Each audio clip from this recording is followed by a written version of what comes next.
Hello once again, everybody. My name is Soul. This is another episode of Dota is Life. This is episode 4. I'm super excited about it. It's actually just going to be me. Space can't be here. He's actually sleeping. Little side note, I am actually a nurse and I work night shift. So I just got off my 12-hour shift. It is 8 in the morning on the 3rd. There was a patch last night and I want to do an episode about it. But Space is unable to wake up. He is the same type of schedule, works night shift, but he's actually sleeping already, but that's okay. I think I can handle this. A lot has happened in the past night for the podcast. I'm not going to say who, but I will say that there's multiple people that are coming on the show very, very soon. We have casters, pro players. Again, I'm not going to mention names or say how many because here in the South, they always say don't count your eggs until, what do they say? They say, they say don't count your chickens until they hatch? Is that what it is? Yeah, don't, something about eggs in a basket. Anyways, I'm not going to say anything about it other than that. So, yeah, so exciting. And then we also had this patch. So I'm really excited to talk about this patch. I haven't looked at it yet. I wanted this to be like a first impressions type video where I'm just going to look at it for the first time. It says it's a minor patch, so I don't expect it to be too big, but I did a glance at the page. I didn't read anything. I glanced at the page. It looks like there's a lot of crap there, so I'm excited to talk about it. Hopefully I'll have some type of insight that maybe you guys don't have. Maybe you guys can teach me some stuff and send some comments or an email or something. Be like, yo, Jordan, there's actually a lot going on with what you said doesn't have a whole lot going on with. So, yeah, let's just do it. Let's just do this. Dota 2 update July 2nd. So this is 7.06E, and the first thing I thought about when I saw the E was, wow, like 7.06 was obviously a game changer, which we all know it was, but this is just proof that it really was a game changer because they've had so many little updates, little patches, A, B, C, D, E. I think A was like 5 days after the patch. Remember how Sven was just crazy overpowered? They had to do something about that immediately. So, I mean, this 7.06 was such a big patch. They're just making so many patches into it. That just goes to show, how awesome Dota's been this past, month or whatever, however long 7.06 has been out. And it has been, for me anyways. It's been really fun. Trying new heroes. I feel like there's so many new meta heroes, and I don't know. Let's just get into it here. So, first thing, neutral small camps gold bounty increased by 10%. That's awesome. Everyone's complaining about how little gold we're getting from the jungle nowadays, and so that's definitely going to help people.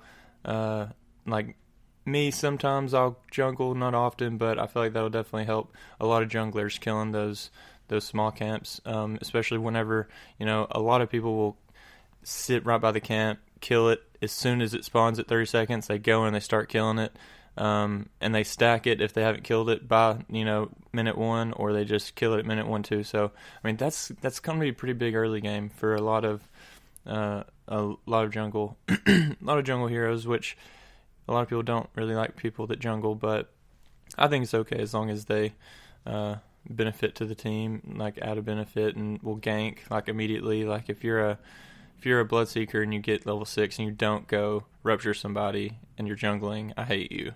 But anyways, looks like there's a lot here. Let's just get to this. Veil of Discord, recipe cost increase from 400 to 500. A lot of people have been buying Veil of Discord, including me, so yeah, it's just 100 gold, but I guess that's a good thing. Not really for me, but gosh, I love Veil of Discord. I've been buying it on Necrophos. I've been buying it on Zeus. I've been buying it on so many people. It's such a good item. I think I already talked about that in another episode, how much I really like Veil of Discord. I think it's episode 2.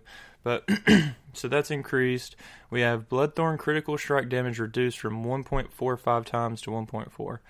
You know what? I really have always thought that Bloodthorn was pretty strong, which, I mean, I guess it has to be. It's the most expensive item in the game, but I don't know. I feel like it's easier to get a Bloodthorn than it is to get a Radiance. You know what I mean? Just because it's so hard to build up that Radiance, whereas Bloodthorn's just made from so many tiny pieces. So, but that's good, I guess. I guess Clinks gets it a lot. I don't know. I really don't see it that often. Maybe that's just me. I mean, I feel like I play a lot of Dota, and I don't know. I feel like every time I see it, it's normally on a Clinks. Obviously there's other heroes that buy it, but Heaven's Halberd disarm duration on ranged heroes reduced from 5.5 to 5. That's weird. I wonder why just ranged. Well, Heaven's Halberd is pretty good this patch. It goes through spell immunity, which is, I think, a 7.06 thing, which is pretty awesome. People still aren't utilizing that enough, I don't think. I have seen some bristleback spawn it, which is really cool. But yeah, so that's I guess a nerf on that Heaven's Halberd. Alchemist base agility. Oh, there's a couple Alchemist things here. Wow, it looks like it's a huge buff. It looks like. Alchemist base agility increased from 11 to 16. Agility is really good on Alchemist because you need that armor. He's just so squishy, man. So anyways, I wonder why they decided to do that. I can't really think of a reason why they did that, but Alchemist Grievel's Greed bounty room multiplier increased from 2 to 2.5. That's pretty big. That's pretty big. So, that first bounty rune, instead of getting 200 gold, you're getting 250 gold. So yeah, that's pretty good. And obviously the bounties will increase in gold as the game goes on. I can't give any numbers, but the fact that it goes by a whole 0.5%, I mean, say you would get 200 gold from a bounty, that's going to be what? Instead of 400, that'd be 500. I mean, that's a thing. That's a thing, I guess. Arc Warden turn rate improved from 0.4 to 0.6. Okay, I don't really play Arc Warden that much. I don't see Arc Warden that much. Yeah, it sucks sometimes when you're trying to push high ground against them. That's really the only time I ever notice them. I guess I'm not playing against enough good Arc Wardens. I've seen Arteezy playing Arc Warden a lot, so I'm sure he's happy about that. But turn rate is a thing that, I don't know, people really don't pay attention to it too much. But it is a thing. Like with Riki Smoke, I think it slows down your turn rate. I could be wrong, but you notice it then. At least I do. I'm like, damn, why can't I turn the fuck around? So I guess that's the thing. Batrider Flaming Lasso cooldown increased from 90, 75, 60 to 180, 60. So the first two levels on that is a little bit longer, so that's a little nerf to Batrider. I have been seeing a lot of Batrider recently. Brewmaster Fire Bruling health increase from 1200 to 1300. His Bruling. Oh, gotcha. Brewmaster, gotcha. Honestly, I don't really see a whole lot of people trying to kill those guys anyways. They kind of just... People, I feel like, just run from Brewmaster when he ults. Unless you're just really far ahead of him, and then you're like, no, I can take him. But 100, okay, whatever.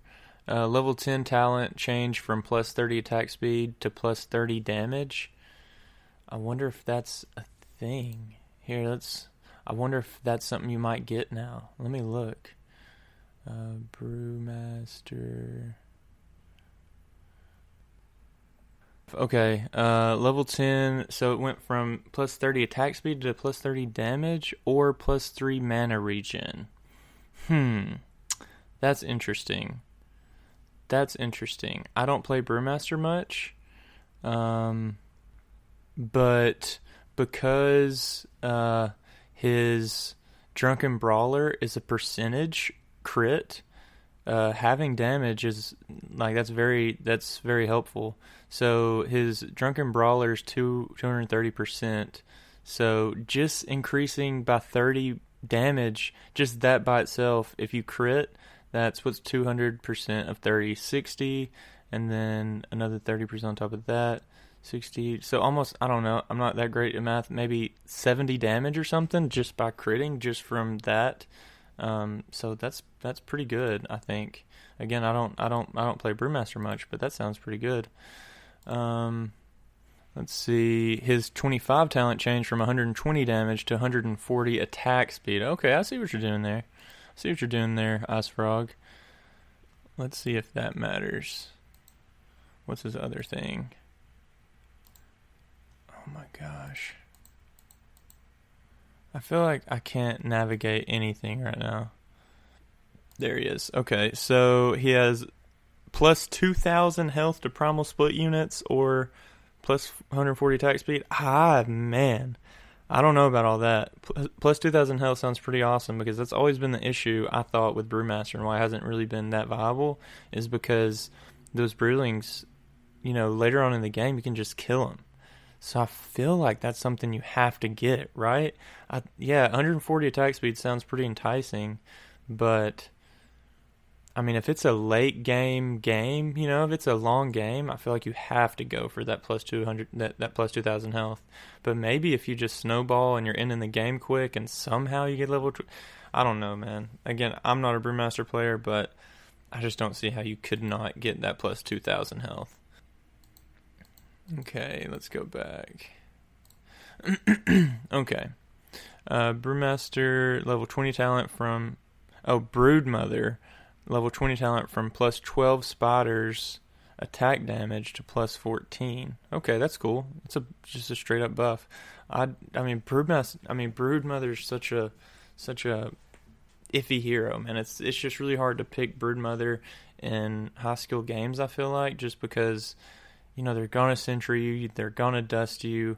I don't know, I just feel like it's hard with her. And they know where you are, because you're in your fucking webs. It isn't like Riki where it's like, I'm not sure where the hell he is. So, I don't know. I don't think that's enough. That's not enough that's not a massive buff. Cool if you're already playing Broodmother, but that's not big enough to get her in. I feel like she keeps getting buffs, and it's just never enough. Bristleback base damage reduced by 4. Whoa, nerfing him again. Okay, I still don't think that's gonna stop people, but cool. A tiny bit harder for him to get last hits early game, but I don't know. If you're like me, I'm getting last hits with my spikes anyways. Again, I can't think right now. I just had to do this. Whatever. The quill spray. That's what I'm doing anyways. So the damage reduced really isn't a big deal to me. Chin Hand of God Heal. Okay, this is good because everyone always talks about this Chin Heal, how it's always, it's the same as Mech and how it's a ridiculous ultimate. So this is going to be good. So Hand of God Heal increase from 225, 325, 425. So it's the same at level 1. It's 25 more at level 2, and it's 50 more at level 3. Still not that great. And I feel like early game is when we would really want it anyways, so I wish that was backwards. I wish it was like plus 50 at level 1, plus 25 at level 2, and the same at level 3 or something. I don't know. I feel like that's... And they keep on buffing that. I think the 06D buffed that as well. Just bumped it over by 25. They just did the same thing here again. At this rate, we'll need 6 more chin buffs to see Puppy on it again. But level 20 talent increase from plus 90 gold per minute to plus 120. That's pretty cool. But it is level 20 talent. So this is the way I look at it. Whenever I play with Pudge, the level 20 talent is either plus 1 second dismember, or I think it's plus 150 gold a minute. I'm roaming Pudge, okay? So when I'm turning level 20, I have people on my team that are already like level 23, possibly level 25. You know what I mean? Like, we're looking for those end game team fights at this point, right? So I don't bank on, hey, this game's going to last 20 more minutes and this 120 gold a minute is going to be worth it. I think of it as, no, this game's probably going to last 5 more minutes, so this 120 gold talent might get me, 700 gold. Not worth it to me. Like, I would rather have a full set